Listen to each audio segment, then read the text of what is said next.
Markets के अंदर आज काम तो हो रहा है ठीक, और ये बात पॉजिटिव बायसनेस वाला मोमेंटम भी दिख रहा है, इसमें कोई दो राय नहीं है, लेकिन वो सिर्फ बैंक निफ्टी पर है। एथिकली देखा जाए तो निफ्टी की भी रिकवरी है, बट वो फॉल के बाद की रिकवरी है। करीब 90 पॉइंट तक चला गया था निफ्टी नीचे, लेकिन अभी थोड़ी बहुत आपको रिकवरी देखने को मिल रही है। तो कुल मिला के कहने का मेरा मतलब ये है कि बाजार पूरी तरह से रेंज में है। आज जो सुबह 3.5 से 4% विक्स बढ़ रहा था, वो विक्स भी नीचे आया है। एक बार जरा दिखा दो विक्स भी मिश्रा कि आज निफ्टी बैंक निफ्टी पे उनका टेक क्या है, साथ ही वो अपने शेयर्स भी देंगे, हम भी उनसे कुछ एक शेयर्स पता करेंगे। अजीत सर बहुत शुक्रिया, थैंक यू वेरी मच समय देने के लिए। अभी लौट रहा हूँ आपके पास, पूछते हैं आपसे क्वेश्चंस, लेकिन उससे पहले चंदन तापड़िया जो शुक्रवार को हमारे मेहमान थे उनके शेयर, और कल 12:05 पे सभी सौदे अजीत सर के काटेंगे, और जो भी प्रॉफिट होगा वो आपको मुबारक होगा। अजीत सर निफ्टी और बैंक निफ्टी पे पहले शुरू करें, एक बार आपका टेक, आपके लेवल्स, आपकी रीडिंग क्या कह रही है इंडाइसिस पे। पहले निफ्टी के बारे में बताइएगा, फिर बैंक निफ्टी के बारे में सर। शुक्रिया डिम्पी। तो डिम्पी देखिए 3 हफ्तों की तेजी के बाद जो पड़ाव निफ्टी ने अटेन कर लिया है कि ऑलमोस्ट जो 50% जहां से हमने गिरावट शुरू की थी हाई से, करीब 26 स्तर के हाई से 23 तक के करीब लोज पर आए, तो उसका 50% हम रिट्रेस कर चुके हैं अपना 24,700 के पास। तो आप बेसिकली यहाँ पे थोड़ा सा टाइम स्पेंड करना, तो 50% रिट्रेसमेंट एक डिसेंट रिट्रेसमेंट हो गया। अब यहाँ थोड़ा सा टाइम स्पेंड करना करीब 700-800 के जोन के पास, और तब फिर नेक्स्ट लेग के लिए तैयारी करना करीब 25,100 25,200 के लिए। वो पॉसिबिलिटी मुझे दिख रही है अभी निफ्टी में। तो for a time being now आज का सेशन मान के चलिए, उसका शायद कल भी आपको इस तरीके का एक डल मूव नजर आए इंडेक्स में, तो निफ्टी में शायद आपको एक कंसोलिडेशन का टोन शायद नजर आएगा। वहीं पे 24,350 काफी मेजर सपोर्ट बन गया है मेरे हिसाब से, जहां पे कि आपके मल्टीपल मूविंग एवरेजेस भी हैं। तो इसको देखते हुए अभी भी बाय ऑन डिप्स ही आपको मेंटेन करना है कि टोन पॉजिटिव है।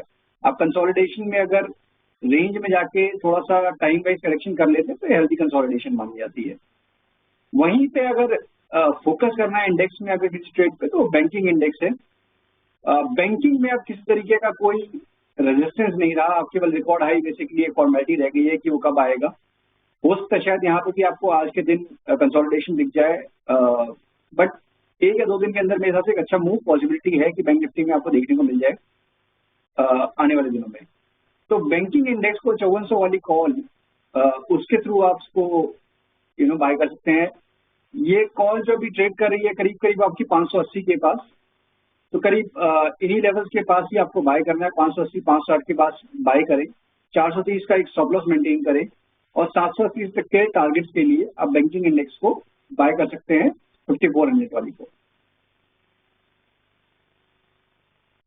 ठीक है, तो एक ऑप्शंस का ट्रेड आपको बैंक निफ्टी का मिल रहा है। बैंक निफ्टी में सर की बात सुन के कन्विक्शन भी हाई लग रहा है, बैंक निफ्टी खुद भी अपने आप को ठीक रख रहा है।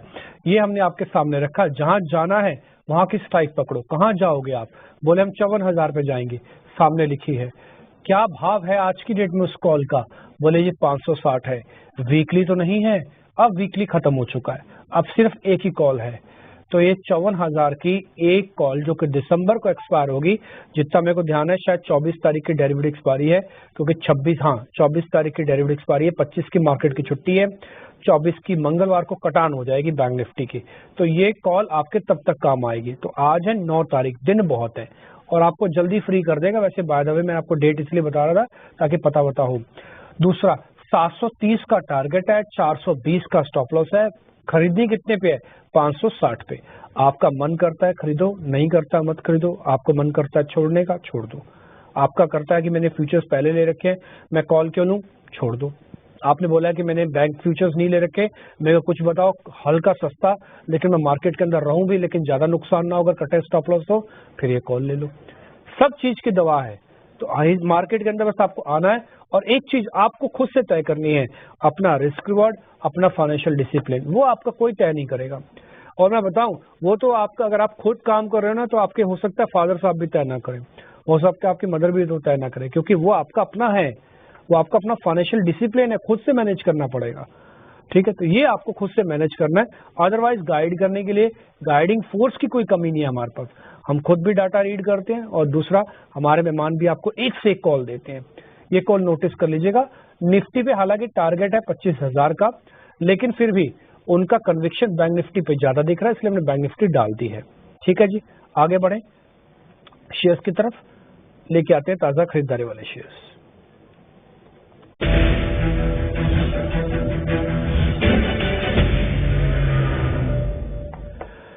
तो आज के दो शेयर हमने निकाले हैं जहां पे लॉन्ग पोजीशंस बन रही हैं। First is Apollo tyre. कहते हैं ना खरबूजे को देख के खरबूजा रंग बदलता है, कुछ कुछ सीएट को देख के आज सभी टायर वाली कंपनीज में लॉन्ग बिल्डअप बना। जैसे आज एफएमसीजी में हुआ, गोदरेज ने बताया कि हमारा माल नहीं बिक रहा जी ज्यादा, सबका माल बिकना बंद हो गया, सबके शेयर्स क्रैक हुए। ऐसी सीएट की डील से अपोलो टायर्स भी आज चला और यहाँ पे लॉन्ग पोजीशंस बनी है। ये फ्यूचर्स का डाटा आपकी स्क्रीन पर, 2.5% का ओआई एडिशन, 1.5% का प्राइस एप्रिसिएशन है। दूसरा शेयर डिलीवरी है। इससे पहले तक एक कैश का स्टॉक था, अभी जो 48 शेयर जोड़े गए हैं उसमें डिलीवरी का नाम भी है और इसका 21% का ओपन इंटरेस्ट है। जितने भी नए शेयर जोड़े गए हैं ना, उन सबका ओपन इंटरेस्ट ज्यादा है। वजह पहली बार आ रहे हैं मार्केट के अंदर, इसलिए उनका ओआई ज्यादा है। ये 21% के साथ है। सर एक बार जरा चेक करना, दोनों शेयर्स में कोई ट्रेड बनता है तो बताइए। देखिए Dimpy, Apollo tyres, in fact tyre space में जो रिकवरी की शुरुआत हुई थी वो मेरे हिसाब से अपोलो टायर्स में हुई थी। स्टॉक करीब 14 तारीख को नवंबर मंथ में 448 के लो से अब 550 ऑलमोस्ट एक अच्छी रिकवरी दिखा चुका है। और आप देखेंगे तो पास्ट में इसने करीब 565 के अराउंड क्लोजिंग बेसिस पे वही इसके हाई से, इंट्राडे में तो इसने एक स्पाइक लगाई थी करीब 578 580 तक की, बट आप अब रेजिस्टेंस के काफी नजदीक पहुंच रहे हैं। तो मेरे हिसाब से यहाँ पे आपको इंट्राडे में कोई डिप मिलता है तो एक अच्छी बाइंग अपॉर्चुनिटी होगी। जैसे कि आपको 547 से लेकर 545 तक की रेंज करीब 5-7 रुपए आपको नीचे मिलता है, तब वहां पे आपको लॉन्ग करने की रिकमेंडेशन होगी। 537 का स्टॉप लॉस रहेगा आपका, और 565 570 जो कि इसके रीसेंट हाइज हैं, रिकॉर्ड हाइज हैं, उनके पास आपको प्रॉफिट बुक करना चाहिए। डिलीवरी में देखिए काफी टाइम बाद ये मूव देखने को मिल रहा है। स्टॉक काफी पिटाई झेल चुका है। एक डिस्ट्रीब्यूशन पैटर्न बेसिकली एक इम्पैक्ट नजर आ रहा है वीकली ग्राफ पे, जिसका डिक्लाइन हुआ, जिसका ब्रेकडाउन हुआ था, और अब एक अटेम्प्ट बेसिकली कि जिस तरीके से हम देख रहे हैं कि रिसेंटली लिस्टेड जो न्यू एज कंपनीज थी उन सभी में ही बाइंग इंटरेस्ट इमर्ज हुआ। मेजोरिटी में तो कुछ काउंटर में कहूंगा कि इनफैक्ट काफी अच्छा परफॉर्म कर रहे हैं।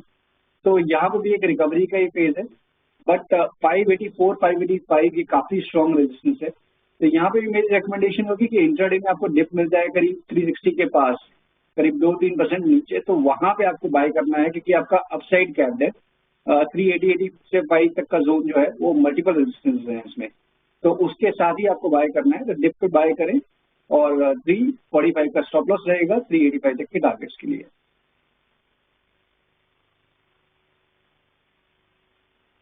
शेयर हो गया आपके पास, इसके लेवल्स अभी आपके स्क्रीन पर आ जाएंगे।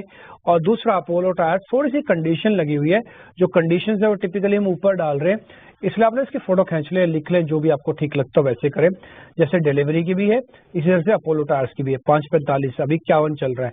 शेयर पे नीचे आने से बोले क्या फर्क पड़ जाएगा, रिस्क रिवॉर्ड ठीक हो जाएगा। लेने को यहाँ से भी ले सकते हो पोजीशन, बट रिस्क रिवॉर्ड ठीक नहीं है। अभी का पैसा आधा आधा है, जितने आएंगे उतने गवाओगे, लेकिन शेयर पे नीचे करोगे रिस्क रिवॉर्ड ठीक हो जाएगा।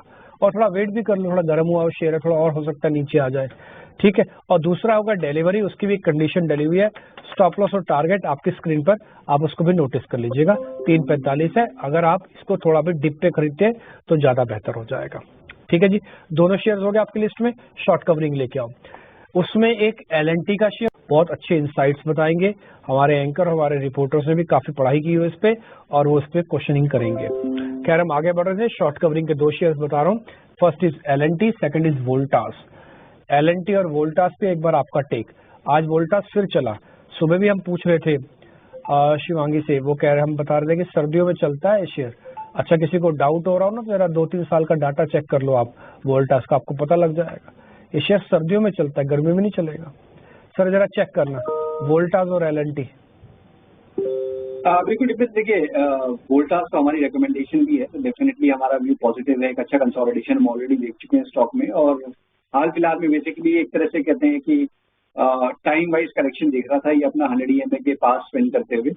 तो आज एक अपटिक है, उन्हीं लेवल्स के पास से एक स्ट्रॉन्ग रिकवरी है। तो मुझे लगता है कि ये शॉर्ट टर्म करेक्टिव टोन था, वो अब खत्म हो जाएगा और नियर टर्म में हमको करीब 1820 तक के लेवल देखने को मिल सकते हैं। तो यहाँ 1720 के स्टॉप लॉस के साथ वोल्टास को बाय करने की रिकमेंडेशन होगी। LNT भी देखिए ऑलमोस्ट करीब 10 महीने हो गए हैं स्टॉक को एक ब्रॉड रेंज में ट्रेड करते हुए, करीब 3850 से लेकर 3250 का एक जोन था। तो उसका आज बेसिकली फाइनली एक ब्रेकआउट देखने को मिला है, इनका क्लास बी की देखने को मिला था, उसका कंटिन्यूएशन बेसिकली आज हम देख रहे हैं। तो यहाँ पे भी रिकमेंडेशन होगी कि आप लॉन्ग पोजीशन मेंटेन करके देखिए। अब 3820 बेसिकली ये काफी इंपॉर्टेंट सपोर्ट रहेगा, बट टारगेट्स भी बेसिकली आपके उतने ही बड़े हैं, करीब 4350 4400 तक के पोजिशनल टारगेट्स के लिए LNT को भी आप लॉन्ग कर सकते हैं। ठीक है जी, दोनों शेयर सर आपने पास कर दिए। वोल्टास का कन्वेक्शन तो इसलिए भी हाई हो गया क्योंकि खुद आपकी कॉल है। दूसरा आप फिर LNT बता रहे हो, 4350 का टारगेट है, इसमें 3820 का एक स्टॉप लॉस हो गया। तो कुल मिला के अच्छे ट्रेड आपको वापस से मिले हैं। और एक और बात, आज हमने चारों शेयर रखे सर के सामने, चारों पास हो गए। नहीं तो अमूमन क्या इक्का दुक्का शेयर गिर जाता था।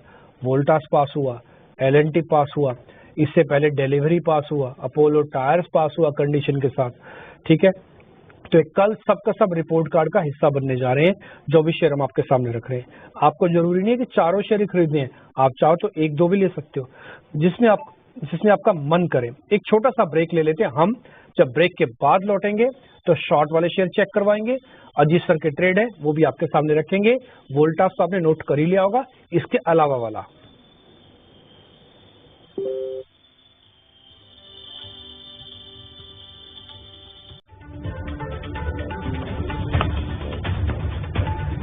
तो मार्केट्स के अंदर काफी सारे शेयर हमने पता कर लिए ऑलरेडी। 4 शेयर सर ने आपको बता दिया, अपोलो टायर्स, डिलीवरी, कुछ कवरिंग वाले शेयर्स हैं, LNT, वोल्टास। अब जरा बिकवाली वाले शेयर स्क्रीन पे लेके आइए।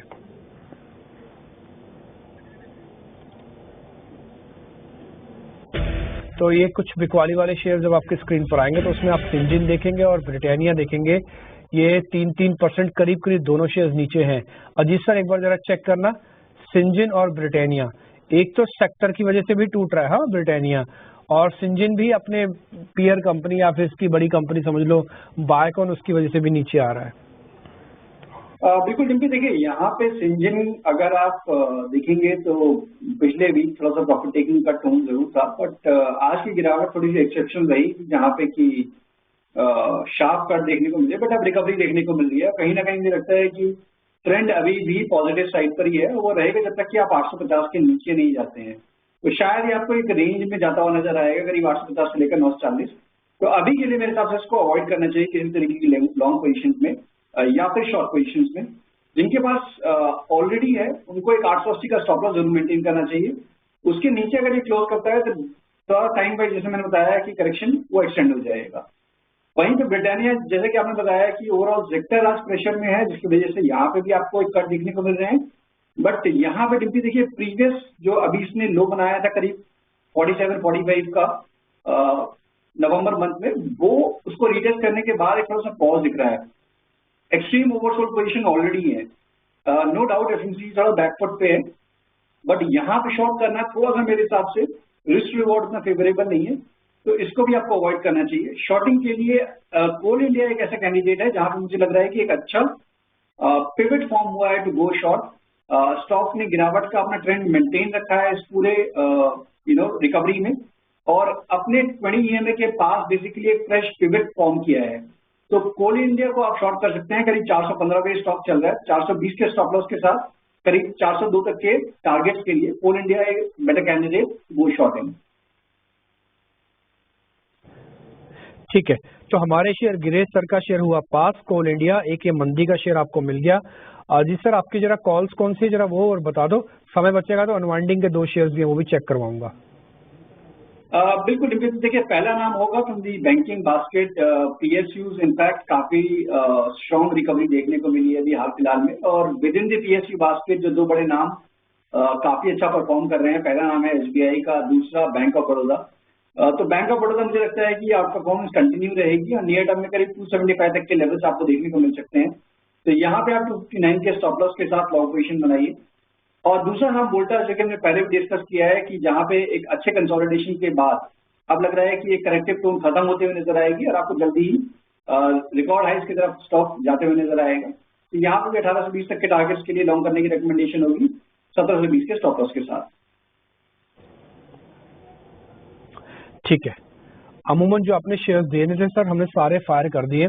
आपने एक बैंकिंग स्टॉक्स बताया, वोल्टास बताया, एल&टी भी आपकी लिस्ट में था, हमको शायद मिला होगा हमारी टीम को, वो भी हमने फायर कर दिया। एक मंदी वाला शेयर कोल इंडिया आपने बताया और 4 शेयर आपने शॉर्ट कवरिंग और लॉन्ग वाले बता दिए। काफी सारे शेयर्स हो गए, आज तो आप हमको दे रहे हो ट्रेडिंग करने के लिए। कल आपके पोर्टफोलियो को सर हम सामने रखेंगे, यानी कि 24 घंटे के अंदर जो भी आपने कॉल्स दी हैं उसका इस समय की क्या हकीकत है, यानी कि इसमें क्या हुआ है हम आपके सामने रखेंगे कल 12:05 पे। अजीत सर बहुत शुक्रिया, थैंक यू वेरी मच समय देने के लिए। सभी के सभी ट्रेड हमने स्क्रीन पे फायर कर दिए। अगर फिर भी किसी से कोई छूट गया हो तो यूट्यूब पे जाकर थोड़ा आगे पीछे करके देखेगा तो सारे लेवल्स आपको स्क्रीन पे दिख जाएंगे। बहुत बहुत शुक्रिया sir, thank you very much समय देने के लिए। फिलहाल इस कार्यक्रम से भी इतना ही, नमस्कार।